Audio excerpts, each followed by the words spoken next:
Good evening. Good evening. Welcome to the Strommen Speaker Series. I'm Steve Warenberg, Augsburg class of 78, and I'm the CEO of Camel & Finn. I'm also a veteran of the Strommen Speaker Series. I spoke here last year, almost to the very day. My topic was, can you find truth in advertising? And a year ago I thought you could. But I think the recent campaign maybe means that you can't always find truth in advertising. Since last November, I've joined the Augsburg Board of Regents, and I'm really enjoying getting back into Augsburg life again. Thank you very much for having me. The purpose of this speaker series is to enrich students and alumni and to enrich their experience by bringing terrific corporate leaders to campus to share their expertise. So this was launched about 3 years ago, and it's been very popular, and it's attracted really some phenomenal leaders, and not only leaders from this town, they're just phenomenal individuals, like today's guest, Sally Smith. And we've had Jim Owens of H.B. Fuller, Keith Weiss, CEO of Cub Foods, Doug Baker, CEO of Ecolab, Richard Davis, U.S. Bank CEO and Chairman, and Chris Policinski, CEO of Land O'Lakes. Terrific individuals, great leaders that contribute a lot, both to the economic climate of this Twin Cities area, but also to the community in general. The Strommen series is a collaboration between the Augsburg Office of Corporate, Foundation, and Government Relations, the Augsburg Graduate Program Admissions, the Augsburg Business Association, and the Strommen Center for Meaningful Work.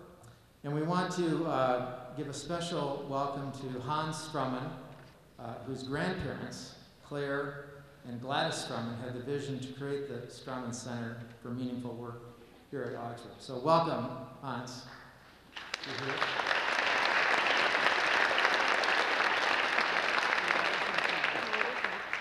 So as many of you know, Minnesota is a major center of multinational corporate strength in the United States.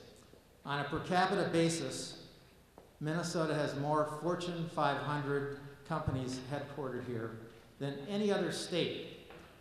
We're all familiar with big names like 3M, Medtronic, General Mills, Target, dozens of other major corporations that have their headquarters here, which is great for somebody like me that's in the advertising business. What's important to remember is that these large, publicly traded companies were once small, emerging startups, launched by entrepreneurs who had a vision for a new or improved product or service. The vision for a new business is important, but it's not the only factor in success. The road to launching a successful business is tough. Lack of capital, lack of business experience, and a host of other challenges take their toll on new businesses. In fact, the U.S. Small Business Administration indicates that more than one-third of startup businesses fail within their first 2 years. So why do some new businesses make it while others founder? The secret seems to revolve around the combination of a compelling vision combined with great execution, strong management, and a sustainable financial model. A large dose of optimism, passion, and perseverance helps as well. It's much easier to talk about it than to really do it. Well, Buffalo Wild Wings is a Minneapolis-based company that is dear to the hearts of college students and wing lovers around the world. This wildly successful corporation has found the secret sauce for launching a successful company and then making the leap from a small to mid-sized company and then into one of the 10 largest restaurant chains in the United States, with expansion overseas as well. Launched in 1981 on the campus of The Ohio State University, Buffalo Wild Wings now has 860 restaurants in the US, Puerto Rico, and the Middle East. And just how popular is its product? The company serves over 1 billion wings each year. On Super Bowl Sunday alone, the company sold nearly 8 million wings. And now the company is sponsoring its own college bowl game. I don't think any other major corporation in this town has its own bowl game. It's pretty impressive. Our speaker tonight, Sally J. Smith, has played a pivotal role in the dramatic expansion of this very successful company. As President and Chief Executive Officer, Sally leads one of the nation's fastest growing restaurant chains. In 2003, she led the company in its initial public offering, raising more than $50 million, which has helped fund the company's exceptional growth. She joined Buffalo Wild Wings as Chief Financial Officer in 1994, when it was a fledgling chain of only 35 restaurants, mostly in Ohio. With her keen financial and leadership skills and a healthy dose of tenacity, she worked to establish a sound infrastructure and build the talented team that has helped this company grow from a regional chain to a thriving national brand. And under her leadership, Buffalo Wild Wings also has received numerous awards and distinctions, such as one of Forbes' list of 200 best companies from 2007 to 2011, and Fortune magazine's 100 fastest growing companies in 2008, 2009, and 2011. Restaurant and Institutions also selected Buffalo Wild Wings as Chain of the Year in 2007. A native of Grand Forks, North Dakota, Sally is a graduate of the University of North Dakota with a Bachelor of Science degree in Business Administration and Accounting, and she is a CPA, Certified Public Accountant. She served as the 2011 chairman of the National Restaurant Association Board of Directors. She's also a member of the World Presidents Organization and Women Corporate Directors. But more important, I asked one of her board members, a former colleague, to describe her as a leader, and he gave me two superlatives, and this is really important. Number one, he said, Sally is the best team builder that I've ever seen. And number two, he said, Sally is the most unassuming and humble CEO that you'll ever meet. And at Augsburg College, we love unassuming and humble. So please join me in welcoming tonight's speaker, CEO of Buffalo Wild Wings, Sally Smith. Well, good evening, everyone, and thank you, Steve, for those very nice words. I'm wondering how much I have to pay that director for saying that, but I appreciate it. I'm really thrilled to be here tonight. And I want to thank you for all taking the end of your day to hear the Buffalo Wild Wings story. I was told earlier that tonight's audience is one of the largest crowds that you've ever had for the Executive Speaker Series, just behind Steve. And when I heard this, I was very flattered that so many people wanted to hear me speak. But then I found out that Buffalo Wild Wings chicken wings are being served right after this talk. So now I know the real reason you're here, but that's okay too. I also wanted to thank one of my colleagues, Tim Murphy. He's an Augsburg alumni and graduate, and he's here tonight. And just to let you know that it's not only me that's been with the company for a long time, but Tim joined Buffalo Wild Wings 14 years ago, starting as a general manager in one of our restaurants. He spent quite a few years there and has gradually moved up through the organization, and he's now our Director of International Operations, and he just returned yesterday, maybe this morning, from a trip to Mexico. So, Tim, thanks so much for being here. This evening, I'm here to share the Buffalo Wild Wings story, or as the title says, how the entrepreneurial spirit of two hungry guys helped launch a restaurant brand. I've told the Buffalo Wild Wings story dozens of times over the past few years, and no matter how many times I share it, I always enjoy it because it truly is one of those great American success stories, a story of passion, hard work, and the power of what can happen when people work together. An article last year in Inc. magazine said that being an entrepreneur was like jumping out of an airplane with all the materials that you need to build a parachute. Well, that's probably a good way to describe our company's early days. Today, though, Buffalo Wild Wings has more than 860 restaurants in 49 states and Canada. So we're past those days when anyone would define our company perhaps as entrepreneurial. You could say we have already jumped out of the airplane, we did build the parachute, and are safely in flight. And yet we're not satisfied with simply holding onto the parachute ropes and having a safe journey. The entrepreneurial spirit of our founders lives on in our culture today, which means we're not looking to play it safe and just hang on for the ride. We're always looking for new ways to soar and new places to go. This is Buffalo Wild Wings' 30th anniversary, and we've spent some time digging through our archives and listening to stories from team members and vendors and franchisees to see what we can learn from them and learn from the past. We have an annual convention each year, and that prompted us to do this back in March. And as Steve told you, I've been with the company 18 years, and I've even heard some new stories. But one of my favorites is this one, told by our company's founders, Scott Lowry. So if that's the opening story or opening chapter to our story, you know it's got to be good, right?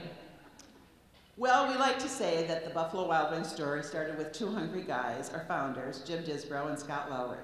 Scott's the guy you just saw in the video. Jim and Scott were visiting Kent, Ohio in the early 80s when they went searching for a place that served the spicy chicken wings that they'd learned to love when they lived in Buffalo, New York. But they couldn't find a restaurant or bar anywhere serving Buffalo-style wings. Recognizing a great opportunity, and allegedly after a few beers, the partners decided, well, they'd open a restaurant and bring spicy wings to the residents of Ohio. Eventually, they found a vacant building and opened a restaurant near the campus of the Ohio State University in Columbus to tap into the huge student population. The partners named their restaurant Buffalo Wild Wings and WEC. You may have heard of our restaurants as referred to as BW3, and now you know where the extra W comes from. And just in case you're wondering what a WEC is, it's short for a Kimmel WEC roll. It's a Kaiser roll topped with rock salt and caraway seeds. Beef on WEC sandwiches, another favorite menu item from the Buffalo, New York area, were featured on the early Buffalo Wild Wings menu. When Jim and Scott opened their restaurant, they didn't let the fact that they had no restaurant experience stand in their way. What they lacked for in experience, they made up for in passion and hard work. They were young entrepreneurs who literally did it all, including developing wing sauce recipes in their test kitchen, which just happens to look a lot like their apartment kitchen. I think this really gives you an appreciation for the Department of Health, doesn't it? Money was tight, but with passion and a lot of hard work, Jim and Scott opened a second store. Then in 1984, Ohio was hit with huge amounts of snow in January, February, and March. Sales dwindled to almost nothing, and the partners had to figure out a way to keep their business afloat. So Jim did a little creative financing. He didn't pay payroll taxes that year. Well, no surprise here, the IRS really doesn't care much about IOUs. The partners were in deep trouble financially, but they had an idea. About a year earlier, Jim and Scott had hired a hard-working college student named Mark Lutz, and it just so happened that Mark had a pretty decent college fund. Jim and Scott offered Mark the chance to invest in the business and become another partner. So Mark had to decide between being a college student or becoming an investor in this struggling college bar business. Mark says the decision was easy. But can you imagine the discussion he must have had with his parents that Thanksgiving?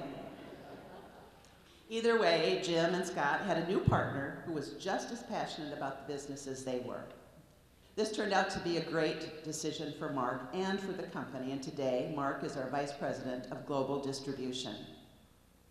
For the three partners, owning a college bar and restaurant at the Ohio State University in the early 80s was a case of being in the right place at the right time. The drinking age had not yet been raised to 21, which meant that the majority of the 50,000 plus students at Ohio State could legally drink alcoholic beverages. And liquor laws were not nearly as strict as they are today, so it was kind of a Wild West atmosphere. But instead of trying to capitalize on selling cheap beer and liquor at pennies above cost, the partners decided to promote Buffalo Wild Wings in WEC as a restaurant that served alcohol rather than a bar that served good food. Over the course of the next several years, the partners worked tirelessly to build the business, and they opened several more restaurants at college campus locations. Customers nicknamed the restaurants B-Dubs, and the restaurants began to have an almost cult-like following. Loyal customers went wherever a new restaurant opened, which was a foreshadowing of the long lines of eager guests that form today whenever Buffalo Wild Wings opens. And even today, the name B-Dubs continues for our brand. Even in areas where we had no presence, California, we're referred to as B-Dubs, and we just opened there a few years ago. In the 1980s, cable TV was becoming very popular, but students could not get cable in their dorm rooms. So in addition to being a great place for wings and beer, B-Dubs became a great place to watch, believe it or not, MTV. Most of you probably were not around then, but MTV was the only thing on cable TV at the time. There was no CNN and there was no ESPN. But if it was a Saturday afternoon and Ohio State was playing, the guests would ask, "Why don't you turn the game on?" Our founders wanted to do all they could to satisfy their guests, so they changed the channel, and our sports bar roots started to take hold. Eventually, ESPN came on, began broadcasting, and I remember people wondering, who would want to watch that much sports? Luckily, our sports niche grew stronger. By the late 1980s, the partners had managed to save about $100,000, and they had a big decision to make. Should they invest the money in opening another restaurant, or should they use the money to develop a franchising model? Well, the partners saw how popular the restaurants were becoming, and they were afraid that larger, better-funded companies might come in quickly and duplicate their idea, so they opted to invest their money in developing franchising. Franchising recruiting within the restaurants provided enough supply for the initial franchise pipeline. To advertise, the partners added a franchise information form on the back of their restaurant menus. Ever thought of winging it yourself? Was the headline. And actually, that was a pretty good way to describe franchising during the early years. The challenges were endless. In 1992, the first franchised restaurant opened in Cleveland by a couple who hawked most of their belongings and their life savings to become the first official franchisee. Unfortunately, the contractor that they'd chosen to build their restaurant wasn't financially stable. He was shifting funds to help complete other contracts or projects, and eventually didn't even show up on the job. So Scott and Mark went to Cleveland. They actually moved there for a while and helped build the store themselves, pulling up old linoleum, building, painting, and doing just about anything they could to get this restaurant open. And it's no wonder they had such a loyal following, in fact, by their franchisees as well as their guests. In fact, this first franchisee continues to be one of our franchise partners today. A restaurant opened in 1993 by a franchisee in suburban Parma, Ohio, which helped evolve the partners' thinking about where Buffalo Wild Wings could go. Prior to this, all of the locations had been near college campuses, or in the case of Cleveland, in a night spot, the flats of Cleveland. The Parma location had a different demographic, including families with kids. So it challenged the partners to look at what else they needed to offer to appeal to these new guests. Menu items became more important. They had to rethink their space to make sure there was an area where families would feel comfortable. The bartenders needed to be trained differently because they would be serving adults other than the college crowd. But the success of this suburban location made the partners confident that Buffalo Wild Wings could expand beyond being a college bar.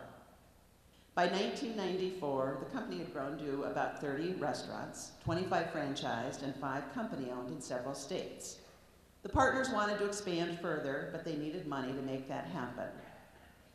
Well, Jim Disbrow turned to his father-in-law, Ken Dahlberg, who was a very successful businessman and an investor who had provided seed capital to a number of entrepreneurs in the Twin Cities. Ken was already an investor in Buffalo Wild Wings and WEC, and Jim wanted him to invest more. You see, just a year earlier, Ken had sold Miracle Hearing Aid Company that he had founded to Bosch and Long. And Ken's business acumen was really second to none. And he had an eye for growing successful businesses. He recognized that the opportunity with Buffalo Wild Wings, so when Jim asked him for an increased investment in a little restaurant chain, he was willing to do it. But before he made a further investment, he wanted to see financial statements. Probably a good idea.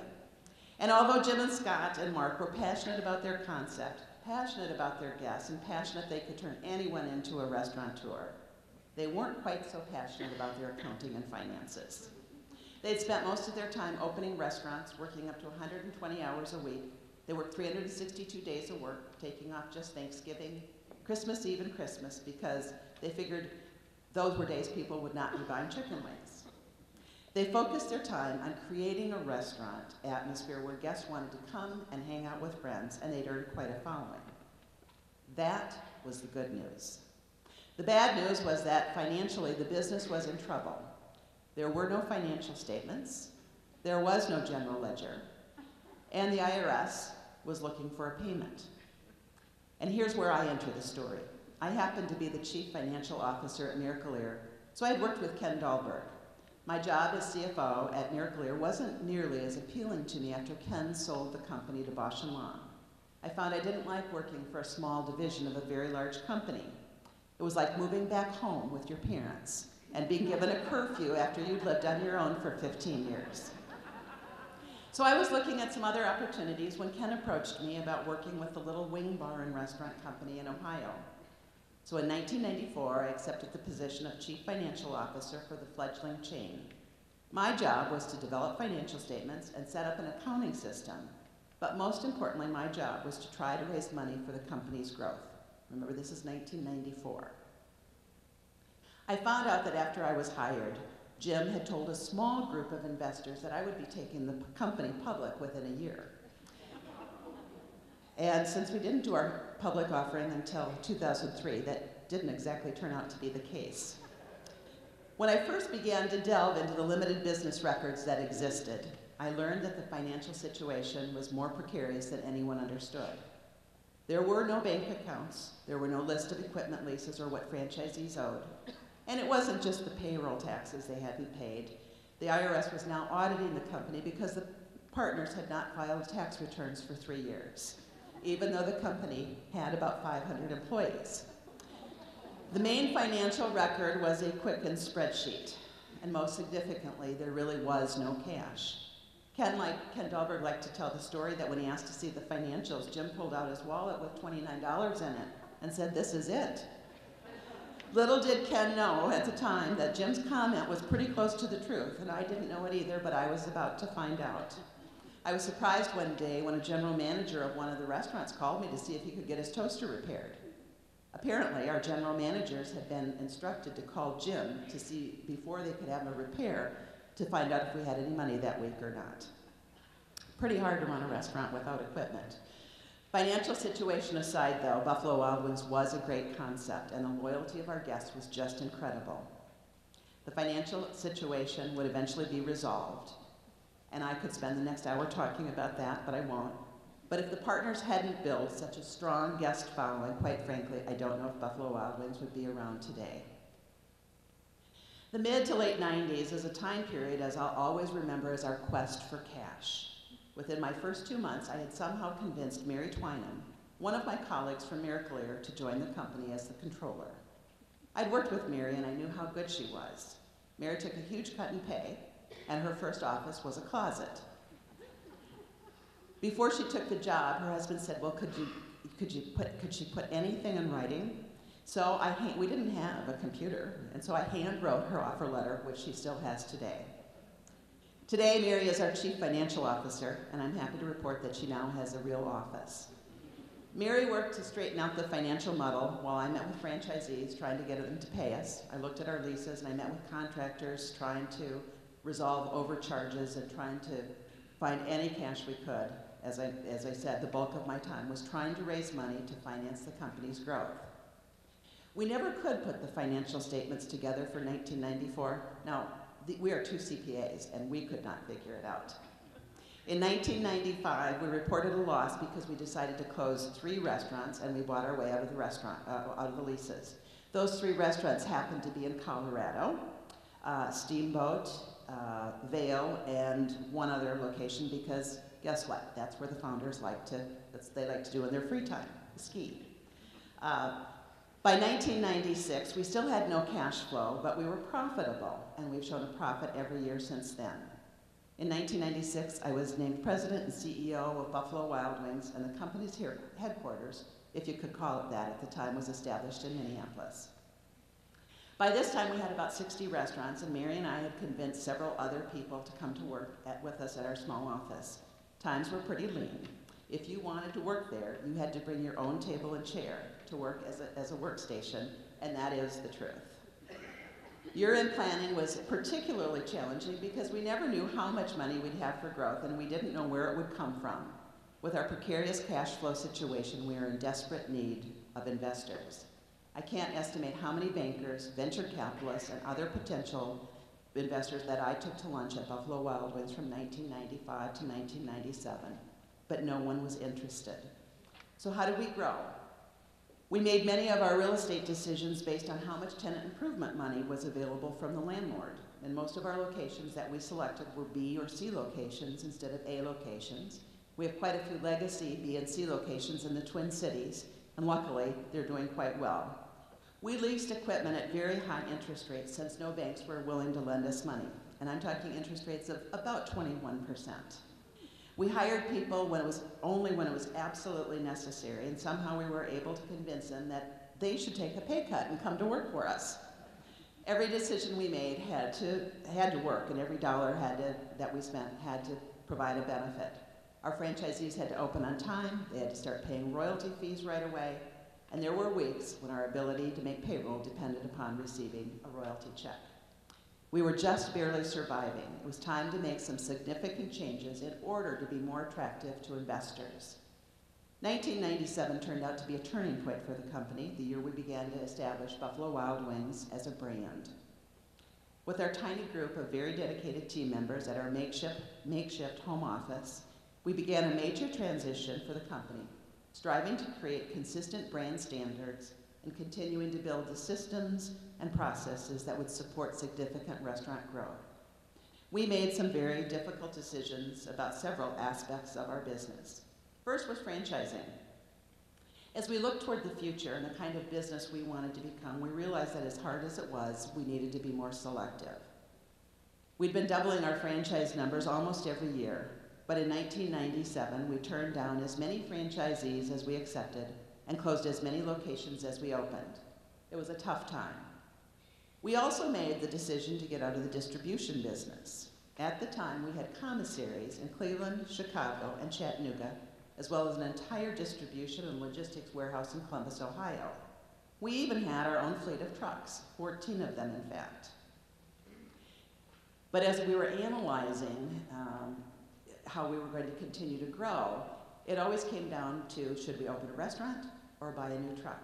And every time we had franchisees that wanted to open much further from Ohio, we had to add a new truck. And so I convinced the founders that, McDonald's is not distribute their own products. And if McDonald's isn't doing it, I don't think we should either. So letting go of the commissary was a major step in our evolution, but we still had a long way to go. Our original restaurants had low ceilings and dark interiors, and the restaurants truly did look more like bars. If we wanted to attract capital and grow, we needed to be a restaurant. It was a comment that I heard over and over from investment bankers when I met with them. However, as we started to expand, one of our challenges is we found we had absolutely no brand awareness, especially outside of Ohio. The logo, which had evolved to BW3, didn't send a clear brand message. In fact, you wouldn't have any idea what this was. When we'd enter a new market, people would call our restaurants and ask if they could get their hair cut or an oil change. So we made the decision to move away from our BW3 logo and go back to our roots and re-emphasize the Buffalo Wild Wings name. We even brought the buffalo back with our logo with a more contemporary look. This move was very unpopular with franchisees. And for a time, we allowed dual branding of our restaurants, our menus, and our marketing materials. We also revamped the look of our restaurant so we looked more like a restaurant. And eventually we changed our service style from counter service to full weight service. That's a whole nother story. And that's a lot of change and something that our franchisees weren't too happy about. At first, we didn't mandate the changes. Our only new restaurants were required to have the new name, signage, and interior. But as franchisees saw average unit volumes increase by 50% in the new units, the rest eventually made the change. And it was these changes that helped our transformation from a small regional concept to almost a national brand. Now it was time to get our advertising in line. Individual franchisees were doing their own advertising, and to put it politely, it wasn't pretty. In 1998, we established a national advertising fund to which all of our company and franchise restaurants would contribute a percentage of sales. Yet another unpopular decision, and I was really on a roll. With our ad fund, we decided to set up an advertising council made up of our franchisees. And with their help, our marketing team developed the irreverently humorous approach that has become the trademark of our advertising. Our first national ad campaign included such slogans as eat, drink, and be messy, and be on a first-name basis with your dry cleaner. We also produced our first TV commercials for local markets. Now I'm going to tell you, I brought one to show you, but I'm going to tell you, our budgets were small, and I'm only going to show you one, but we actually made 3 commercials for $25,000, maybe $15,000. We used stock footage, but we were making progress, and I thought you'd enjoy seeing one of the early commercials.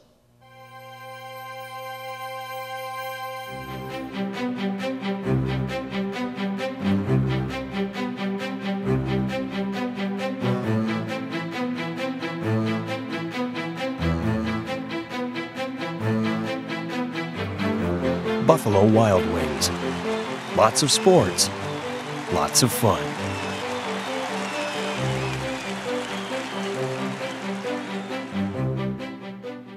Well, that commercial never made it to national TV, which is probably a good thing. Interestingly, though, we won a number of industry awards for TV commercials during this time, and it just goes to show you don't have to spend millions to produce a memorable commercial.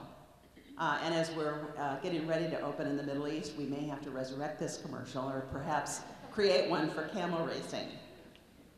Our better focused marketing began to drive results, but despite the fact that the company was profitable and our restaurants were producing strong sales and earnings, it was a particularly frustrating time in our quest to find investors. It was the late 1990s, so investment money was flowing, or rather gushing. It's just that it was all going to the dot-coms. It was rare for restaurant companies to find any investors.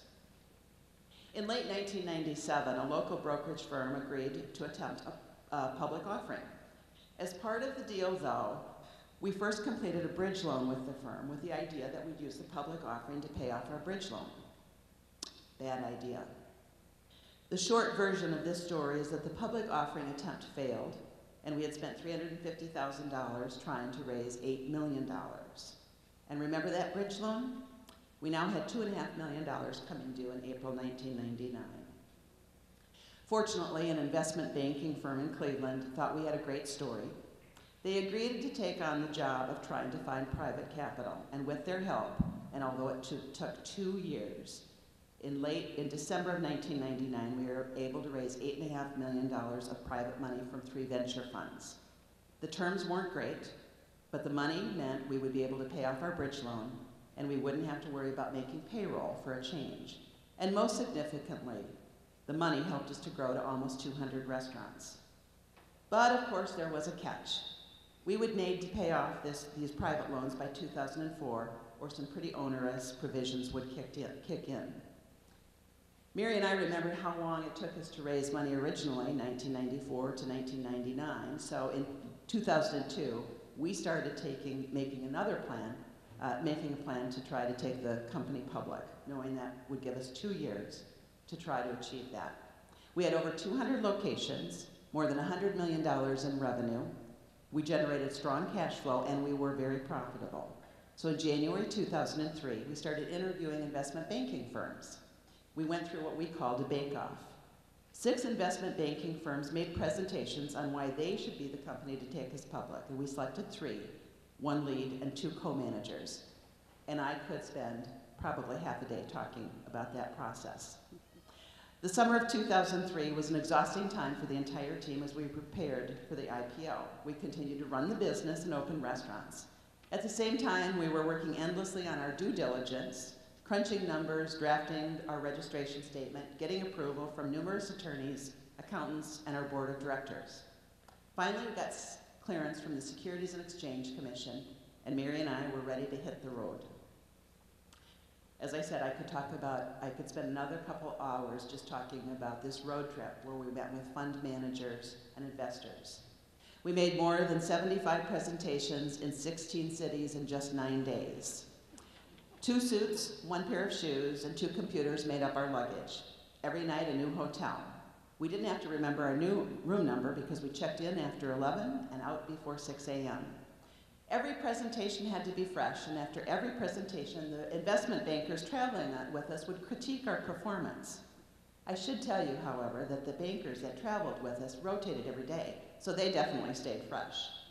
Almost every fund manager that we presented to had an opinion about wings, and always had a suggestion about whose wings we should try and whose were best. Most of them had not heard of us. Mary and I were asked if we were sisters. We were asked how 2 women could run a sports grill and bar.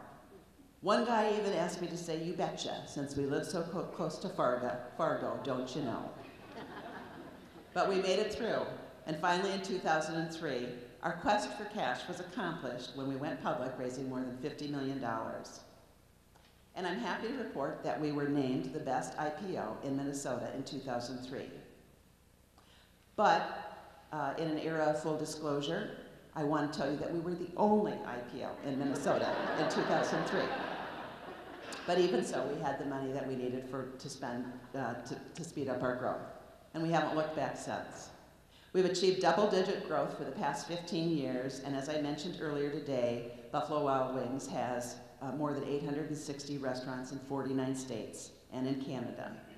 And if anyone is interested in opening a restaurant in Rhode Island, let me know, and then we'll be in all 50 states.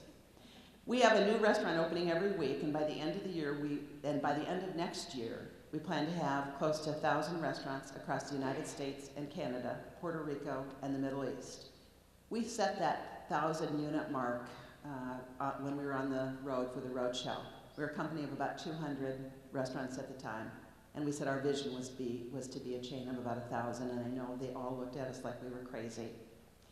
Next month, we'll cut the ribbon to open a new restaurant near Cincinnati, which represents our newest generation of restaurants, featuring a total redesign that creates a stadium-like feel for our guests. We've come a long way since our guests watched MTV on a single TV behind the bar. We've worked hard to create a unique restaurant experience. We don't want to be just a place to dine. Our goal is to create the ultimate social experience for sports fans.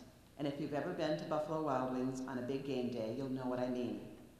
Our hard work has produced results. Last year was really a great year for us, and we wanted to be able to share our results with our team members in a fun Buffalo Wild Wings style. We have an internal news program that we call Wing TV, and we use it to share our marketing and communication stories with our teams out in the field. And that team created this episode to share our results in a really creative way, and I thought you'd enjoy seeing it. Well, thank you, and thank you for indulging me in watching that. I know it's a little bit long, but I still laugh every time I see it. I've never seen numbers shared in quite that way. You know, I talked earlier about the entrepreneurial spirit that exists in our company, and that can be traced to Jim and Scott's early struggles, as well as the challenges we faced and overcame during our transition years. So let me give you a few examples of how that entrepreneurial spirit translates in our company today. First, there is this contagious passion for the brand. Sometimes I wonder if there was a magic ingredient in those sauces that Jim and Scott cooked up in their kitchen. It's only natural that they would have been passionate about their business. They were founders after all. But I see the same zeal in our team members today. We just had a home office meeting a couple of weeks ago, And one of our leadership team members remarked on the top talent that we've assembled at Buffalo Wild Wings. We really do have some special people that are attracted to the company, and I'm grateful every day that I get to work with such an incredible team, from those at the home office to our restaurant team members who serve our guests every day. One of the things I truly love to do is go out into the restaurants and talk with team members, and I'm always thrilled when one of them says they've been with the company or they've been at that restaurant since it opened 8 years ago, or they've been at this franchise restaurant and they moved and now they work with with our company restaurant, and it's really gratifying. It's one of the things that we pride ourselves on. And I know Steve in his introduction talked about some comments that my board member made about driving, that I saw the potential and drove the business, but it was really with the team. I just get to be the face of Buffalo Wild Wings. A combination of big thinking and hard work is also part of our DNA. Jim and Scott had the audacity to open a restaurant with no restaurant experience, but they also had the tenacity to do everything they could to make it a success. Our team today has that same spirit. We always find a way to accomplish what we set out to do. Sometimes it takes us a few tries, but we find a way to get it done. Have you seen the commercials with that, the Roomba robotic vacuum? You set it on the floor and you turn it on and they move forward until it hits an obstacle, and then they relocate and shift and find another way to get the job done. Well, it's really kind of how the team is. If we hit an obstacle, we just continue and shift and find a different way. We never think of a challenge as being insurmountable. Along that same vein, we never settle. We've had significant success, and we celebrate those successes with our teams. But then we try to think about how we can do things better, how we can do something different in the restaurant industry. And different is good. We try not to let ourselves be constrained by the way the industry operates, and we want to create our own path. And a good example of this is our new guest experience model. We're seeking to change the way guests are served in our restaurants by introducing a new position that we call the guest experience captain. And adding this new position allows our servers to focus on the things that are really important to our guests, and the things that our servers are best at. Taking the orders, delivering hot food, bringing icy cold beverages, making sure the beverages are refilled, all those things that make for a great dining experience. But the new position, our guest experience captains, they're responsible for handling the guest needs beyond food and beverages. If you've been to a Buffalo Wild Wings, you know there's a lot going on in the restaurant. There might be a game playing on a different channel. You want the channel changed. You might want to learn how to play trivia. You might want to learn one of the various other things that we offer. And they're kind of like the host of the party, making sure everyone's having a great time. They introduce our guests to other things that makes the Buffalo Wild Wings experience different.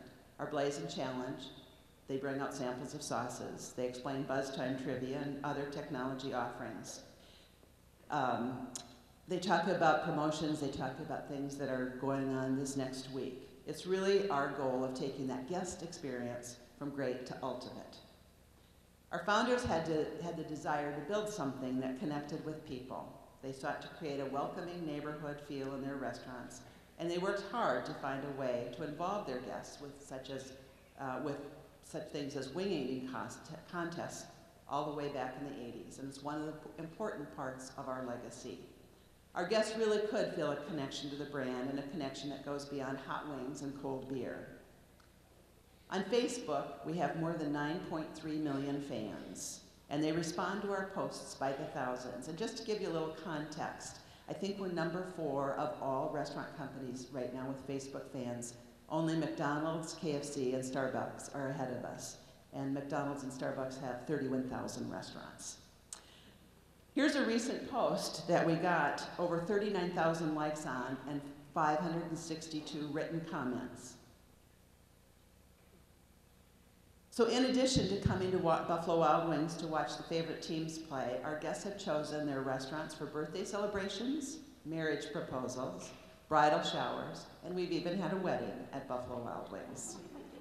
And some of our fans are a little more fanatical. They're really connected to our brand. And if you can't tell what that is, it's a tattoo of our winged buffalo. We've had guests who have visited 50 or more Buffalo Wild Wings on road trips. I remember early on getting a request to send addresses. This is before they could click on in our website and get our addresses, but they wanted addresses of all our restaurants because they planned on stopping one as they made their trek from the East Coast to the West Coast. We have one guest who's even visited 120 of our restaurants, at least at last count. I'm sure when we check in with him at the end of the year, it'll be up to maybe 140. He tries to go to almost every new restaurant opening he can, and his wife even keeps a scrapbook of his visits. As I mentioned earlier, when we open a new restaurant, long lines of guests form in anticipation, with some braver souls camping out for hours to be one of the first 100 people in line in order to win free wings for a year. And weather isn't a factor, especially here in Minnesota where our fans are particularly hardy. In December 2010, when we opened our Station 19 restaurant on the University of Minnesota campus, our grand opening happened to coincide with sub-zero temperatures and a blizzard in the forecast. I'm sure many of you probably remember it was one of the snowiest Decembers we had. So what did our fans do in anticipation?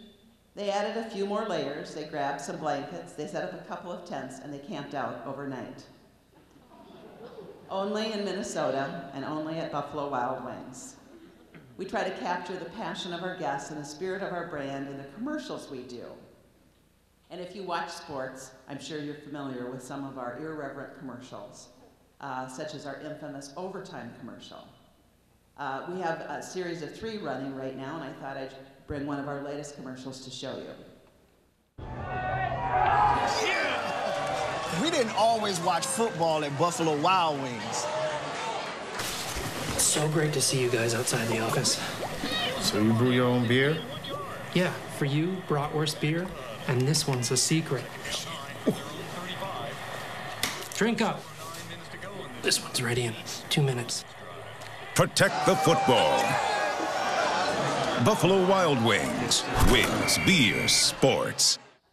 Well, that sure beats racing ostriches, doesn't it? Buffalo Wild Wings has come a long way since that first restaurant opened at The Ohio State University. As we look to the future, we're striving to answer some challenging questions. How can we sustain our growth in the future? International development is only part of the answer. Are there ways to innovate to significantly increase our sales at our existing restaurants?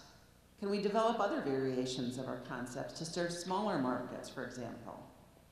And are there other customers or markets that we can serve in the United States?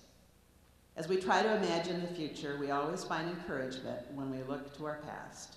We haven't always had the answers, but we had great teams help us figure it out. And I have no doubt that that will continue to be the case. In 30 years, we estimate that we've served 5.7 trillion wings. We've sold at least 323 million beers and shown every sporting event imaginable on our more than 36,000 TV screens.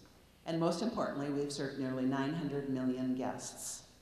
It just goes to show what happens when you have a vision, you work hard, and you have the right people working with you. Yes, Buffalo Wild Wings has changed a lot through the years. When Jim and Scott were developing sauce recipes in their kitchen, I don't think they could possibly have envisioned how far their dream could go. Still, I like to think at the core we're still that little restaurant opened by our wing-loving founders, existing to serve our guests. And as for me, I feel very fortunate to be part of this great story that started with 2 hungry guys. Thank you so much for the opportunity to share the Buffalo Wild Wings story. It's been a delight. I love telling it, and every day I learn something a little bit new. So I appreciate that opportunity. Thank you very much. I'm just wondering how you as a company pursue new innovations and expansions, and kind of what process your group goes through to evaluate those. Sure. Innovation is something that we're really taking to heart right now. We've set up the company with a whole new guest experience department to help support the guest experience in the restaurants. And they're responsible for innovation. Reporting into them is our research and development group who work on our menu, who work on our beverage development. We have a test kitchen. We're just at 394 and 100, and in the lower level we have a test kitchen. And the process to develop new menu items or new beverages comes about in a variety of ways.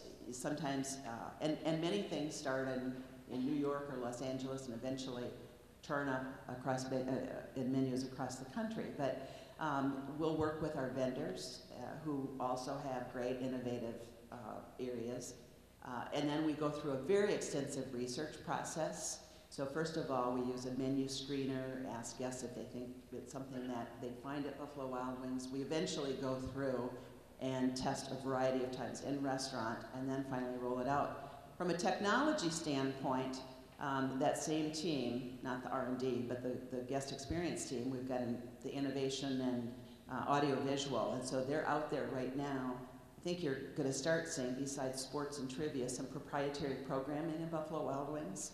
So maybe the top 10 college football plays of that Saturday that you could only find at Buffalo Wild Wings. And they're out there looking at all kinds of technology. But again, we always base it on research.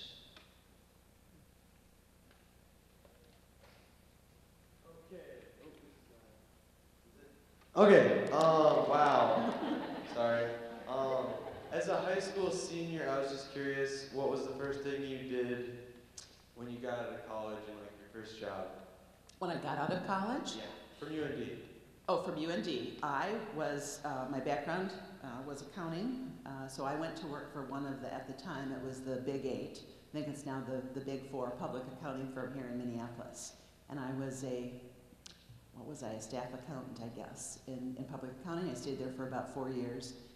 And one of the things that I did there was I had experience both in the audit department and the tax department, and I can't tell you how invaluable it was.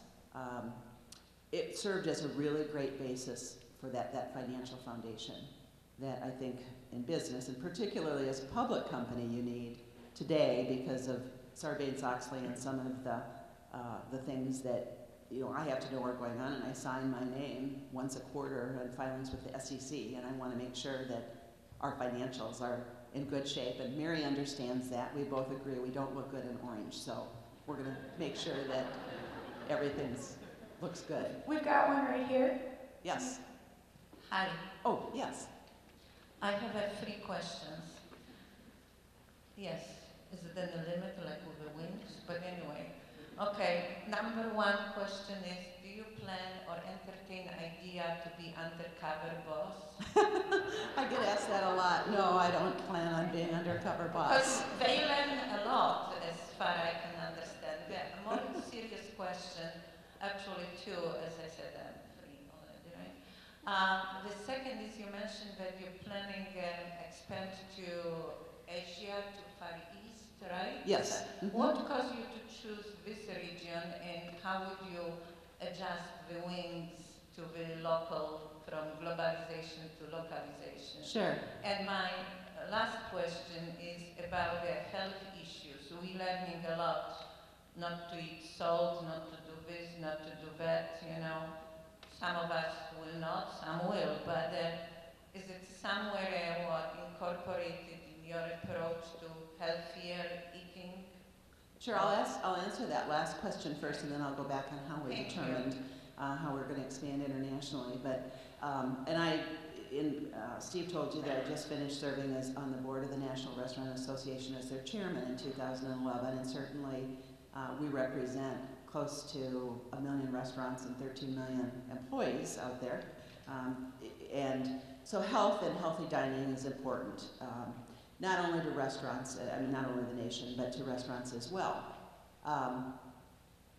It's important to guests, but they don't always choose the healthy items. So they'll tell the research, they'll tell researchers that yes, I eat healthy, I want healthy things on my menu. And so most restaurants put those healthy things on the menu, and those are the things that don't sell. I think that we approach it at Buffalo Wild Wings as, I think you can have anything in moderation. I wouldn't suggest you can eat wings 7 days a week, or for 21 of your 21 meals a week. But we always have things on the menu that are healthy, low-cal. We've got great salads. We have something called buffalitos. We have boneless, skinless chicken breasts. We have naked tenders. Our sauces are formulated mainly with spices and not a lot of sodium. But we're always looking for ways to reduce sodium, to watch for calorie counts, and our vendors, many of our the food vendors that we buy from are also very conscious about changing tastes. And you always have to have variety on your menu, but we also know that people come to us for wings. And so wings will probably always be on the menu, but you'll start seeing, and we did this with our kids' meals. Now instead of defaulting to our fries, you get a choice of carrots or applesauce with your kids' meal. So you're starting to see that more. Your second question, the one before that, was talking about how we chose where we were going to develop as we went internationally. And before we embarked on international, we wanted to try to do it ourselves. And so we have company stores in Canada, which we opened the first one about a year and a half ago. And I know most people think, Canada really isn't international. But it provided some great learning for us in that the employment law is different. You can't bring chicken over the border. How do you get your sauces across the border? We had to reformulate 3 of our sauces because one of the preservatives that we use in sauces here, Canada allows a little bit smaller amount, so we had to reformulate the sauces. And then, so we have company development there. But as we started to look on where we wanted to develop, we went through, kind of like we do in the U.S., and we mapped out the world and said, okay, bulk of people. We looked at density of people. We looked at how many people actually own televisions, how big sports were. Was chicken popular? In the case of, and in all cases, chicken is very popular across the world. Now, we will have to modify our sauces a little bit, but I was just on a panel yesterday with another restaurant CEO, and we were speaking to a large group. And he was talking about, and he has quite a few restaurants internationally, and he said, McDonald's does not serve rice with their hamburgers in Japan. Because or in China, when people want American food, they don't want, you don't go to an Italian restaurant in China and expect to see Chinese food. So you don't go to an American restaurant in China to see Chinese food. So we've taken a look at all of that, and then we've targeted, and actually we're very lucky. We have a number of international franchisees that have come to us, have approached us about franchising or taking the concept. And so we're looking for that right partner, and we've been able to vet out several. In the Middle East, for example, we won't have a bar. There will be no alcohol served at Buffalo Wild Wings, and people say, well, how's that going to work? I've had the opportunity to travel there, and they love American brands over there. They want the American experience, and many of the restaurant concepts that you're familiar with that do have a bar don't have a bar well, they can't in Saudi Arabia. They could in Dubai, but they don't. They're in the mall. So we will tailor our food and our menu to what's popular. I'm sure there will be hotter sauces, for example, in India or in the Philippines or possibly in Mexico. So I hope that answers your question. Yes, thank you. Other questions?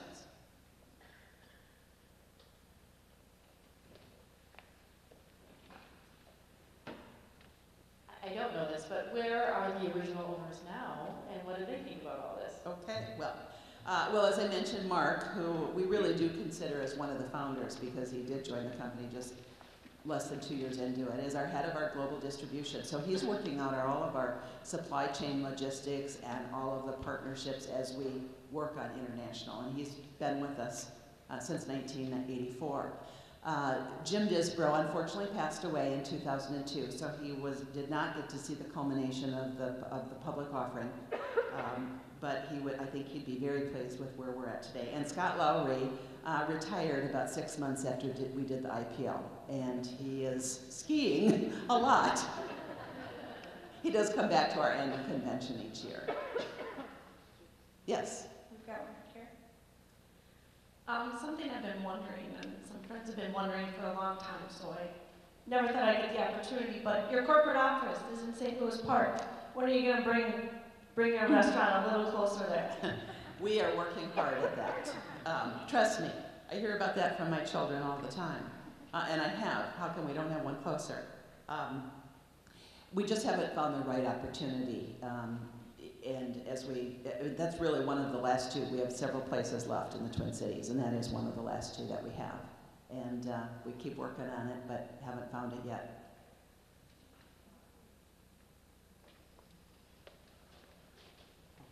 take this one, and then she has one here.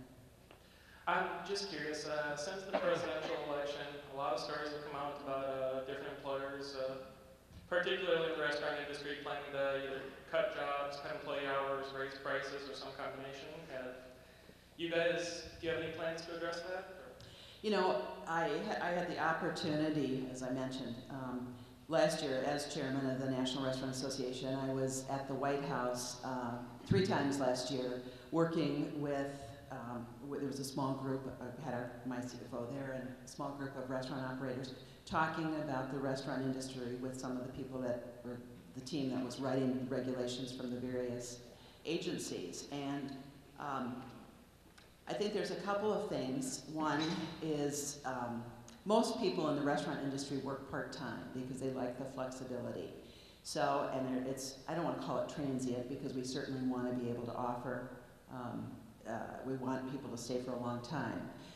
The restaurant industry has an extremely low profit margin. Most restaurants make about 4%. So when you think about a check for $100, let's use that as an example. You have a server that makes a minimum wage or tip credit, and then probably $15 to $20 a tip. And after the food, after the labor, and after the operating expenses, the restaurant makes about $4. So we talked about the need for some flexibility in defining what a full-time employee was. It's defined as 30 hours. And I know Darden is one of the restaurant companies that's come out and said, we're cutting, we're going to no more than 20 hours. I think and we've always felt very strongly about being able to be a great place to work. So I don't know that we'll focus on cutting hours. I think there's a case to be made that you can have a competitive advantage when you offer benefits, and particularly health insurance. A lot of our employees right now, when we do offer, there's 2 different types of medical plans. Don't take it. You're young, you're invincible. They don't want those extra dollars going out of their paycheck. But they're going to have it. And I think there, as I said, the competitive advantage, if you can offer benefits, I think you'll attract better people and for a longer period of time. It's always been my goal that the restaurant industry be considered an opportunity for people to have a career, whether you're a server or whether you're eventually a general manager or work up to be a director of international. And I think benefits is part of that. So we're still working on it. I think what we'll look at is, for those people that truly want to be part-time, we have probably more part-time people. But then for the people that we want to keep, how do we, my guess is many of them work 2 jobs anyway. And so could we offer them working between 40 and 50 hours a week and probably be very cost-effective to be able to provide insurance. Hi. Yes. So what advice would you give to young women who are looking to someday fill those higher executive roles in a business?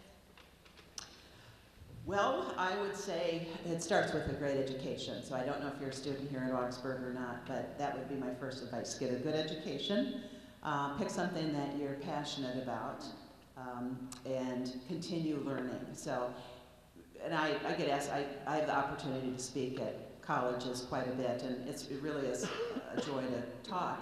I have lots of thoughts on what to do, but realize that your first job isn't your last job. I know it's a tough job economy, but I think there's this desire to find the perfect job right out of college. And I don't know that anybody had a perfect job right out of college. Realize that every move that you make in your career doesn't have to be a continuous up. It can be sideways because you can get some great experience by doing something a little bit different, taking some chances with your employer if they ask you to take on something else. And then I'd say never stop learning. I read a tremendous amount. I attend seminars and conferences, and just be open and have a very curious mind. You're going to have to work hard. That goes without saying. And then the last thing you pointed out as a young woman, and I would say, because I'm often asked, how do you balance having a career and kids and all of that? And I always say, you can have it all, you just can't have it all at the same time. So sometimes you have to put some things on hold. I was fortunate, I had kids, and I didn't have to, I mean, as the company grew, they got older, and I was able to spend more time at work and traveling. But those were my two things, my career and my family. And personal pursuits, or I had to put those on hold. So I didn't have a lot of hobbies that I had time to devote to. I had some friends, but I wasn't taking a lot of time for myself. And I would say whether you're a woman or a man, that's going to apply, especially if you eventually want to end up as an executive. And then find somebody that cares about your career. It doesn't have to be at the company, but somebody that you can just bounce ideas off of and ask for advice. There's a lot of people out there willing to share their story, or if you ask, they'll give you their thoughts. Okay, we've got a couple more back here. Are you okay to keep taking them? Oh yes, yeah, I can. Great. Happy to. Hello. Hi. First of all, thank you for coming. And my question is, what operational challenges you currently have, or maybe like customer complaints, and then how do you plan to basically fix those? Okay, it's a good question. I'll address the customer complaint component later. One of our big things that we're facing right now is the price of chicken wings and the size of chicken wings. Our pricing is up about 90% over last year on just our traditional kinds of chicken wings, and we float with the market. We don't hedge. It's a fresh product, so our goal of getting wings is bigger than what they cost. But what's happened in the last year is the size of chicken wings have gotten much bigger, and that is part of the whole commodity issue. I won't go into it, but as the wings have come in and they're bigger, we sell by the piece. So if you've been to Buffalo Wild Wings, you know it's 6, 12, 18. And I used to get 9 or 10 wings per pound, and I could fill an order in 2/3. I'm now getting 6 wings per pound, and I can only get 1 order. And so I've got a yield problem, and they're coming in at 90% higher than they were last year, so I got a yield problem.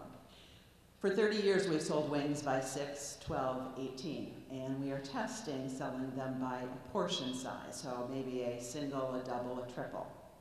From an operational standpoint, bigger wings take a longer cooking time, and people want their food. Ticket time is one of the most, I didn't get my food served in a timely manner. That was probably one of our biggest opportunities. So we have to, is there new cooking technology we need to look at? We also have to train the heart of house, the people on the line. They have to weigh the wings. They have to weigh the wings and calibrate, how many wings should be in the small, in the single, the double, the triple. And then from a server standpoint, they have to know how many wings that day are in a single, a double, or a triple. So training them to say, when a guest orders, and most of our guests don't even look at the menu. They know they want 6 wings or 12 wings, and they want spicy garlic, extra crispy. It's kind of like a Starbucks, you have your customized how you want your wings. So we have to, and when they'll say, well, we're not serving it now, we've got a new format, and today in a double we're serving 12 wings, or today's double is 11 wings. Because actually the amount of meat they're actually getting is bigger with 11 wings than they were at 12 wings in our previous size. So that's an operational problem that we're working on. I think there's always opportunities from the guest standpoint. Guests just want to be taken care of. They want their food on time, and that's one of the things that we hear. It took a long time to get my food. We really work with our team members to try to address any guest issues at the time they're in the restaurant. That's the best time to do it. I think by adding guest experience captains, we'll be able to do that. And we also then take guest surveys each restaurant, each month, and that's reported on a monthly basis by each restaurant. And we look at what opportunities we have, and then we try to establish training programs to deal with that. That was a long answer to a very short question, but I know more about chicken than anybody should. Hi there. Hi. My question is, in my classes I teach that a lot of times there's external environmental factors that are essentially beyond your control and how they might affect the business. And one of the things going on right now is the NHL lockout. And I'm wondering how much that affects your business, and especially with the NHL lockout, has that disproportionately affected Minnesota and Canada? It's probably affecting Canada more than Minnesota. But, you know, and we got asked this question last year when there was the possibility of the NFL lockout. College football, professional football, and college basketball are our big sports. Those are the three primary drivers. NHL hockey is certainly important, but it becomes more important toward the playoffs, just like college or just like professional basketball and baseball becomes more important during the playoffs. More important to me, and then I'll get back to the NHL, is that the series is a good one, that the matchup is good. It's, you know, I love extra innings and overtime, to tell you the truth, because people are going to stay longer. You know, they always say, who do you want to win? I said, I don't care who wins, I just want it to be a great game. So I suppose we will start, we could possibly see that. The fact that we're now in 49 states also provides a buffer for that. I mean, every sporting event is an opportunity. And we would expect our restaurants at that time, there's other things they can do that for the guest that maybe wasn't going to watch hockey. And so how do they make it a place where the guest who wasn't going to watch hockey, that we have a few more of those coming in. And a lot of times on game days, we're at capacity. So again, how do you drive sales? And they've got all kinds of programs out there to do that. One more question over here. Hello. Hi. To my knowledge, there aren't any Buffalo Wild Wings that currently deliver, so forgive me if I'm wrong. I'm wondering if there is like a strategy that you guys are working on to possibly deliver to maybe just the top, like the locations that are nearest, like top 10 Big Ten schools. Mm-hmm. You're right. We actually have a couple franchisees that will do very small delivery, and delivery is something we've talked about, and I think it could be a competitive advantage for us. One of the things, though, that we, at least at this point, and I'm not saying delivery should be ruled out, but one of the things at this point is we love to have people come in the restaurant because it is all about that experience and getting together with your friends and family. And we've talked about could we partner perhaps with a pizza company. I don't want them to necessarily serve our wings, but they've got delivery down and the investment that it takes. But in a small area, the best way probably that we could do it now is to use a service. But again, then what's the quality of the wings? We have other opportunities, so we haven't focused on delivery, but it's one of the things that we have talked about. And I do think that some restaurants are going to figure it out. Delivery's huge. Delivery's huge in Mexico, it's huge in the Middle East, in China and the Philippines, and they have little motor scooters and send these people out. And we don't have quite the same laws. They don't have a lot of liability laws over there. So, but it's a great idea and suggestion, one we thought of. Well, it's been an absolute delight to be here tonight. Great questions. Thank you so much for the opportunity.